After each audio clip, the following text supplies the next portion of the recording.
আল্লাহ পাক মাফ করে দিয়েছেন কি দেন নাই? এই যে অন্যায় করার পরেও আল্লাহ যে ক্ষমা করে দেন, মানে গুনাহ করার পরেও যে আদম সন্তানকে আল্লাহ পাক মাফ করে দেন, এটা কি আল্লাহ পাকের রহমত, দয়া কি নয়? আচ্ছা, এটা আল্লাহ পাকের নিদর্শন ছিল ভালোবাসার। এরপর আল্লাহ পাক দুনিয়াতে পাঠিয়ে দিলেন, কারণ এটা পরীক্ষা। দুনিয়াটা পরীক্ষার জায়গা, পরীক্ষা দিচ্ছি আমরা এখানে। এখন পরীক্ষার ক্ষেত্রে কি আল্লাহ পাক আমাদেরকে একা ছেড়ে দিয়েছেন? আল্লাহ পাক কি আমাদেরকে একা ছেড়ে দিয়েছেন? না। আল্লাহ পাক দুনিয়াতে পাঠিয়ে আমাদেরকে গাইডলাইন দিয়েছেন কিনা, কিভাবে চলতে হবে, কি করা যাবে কি করা যাবে না, কিভাবে চলবো কিভাবে চলবো না। আল্লাহ পাক কি ওহী নাজিল করেছেন কিনা?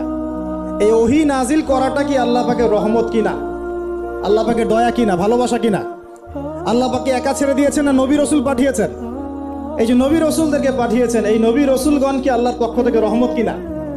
বলেন। না হলে আমরা কি করতাম? দুনিয়াতে কেমন করে চলতাম, কিভাবে পথ খুঁজে পাইতাম, কেমন করে ইবাদত করতাম, আমরা কি জানতে পারতাম? আল্লাহ পাক রহম করে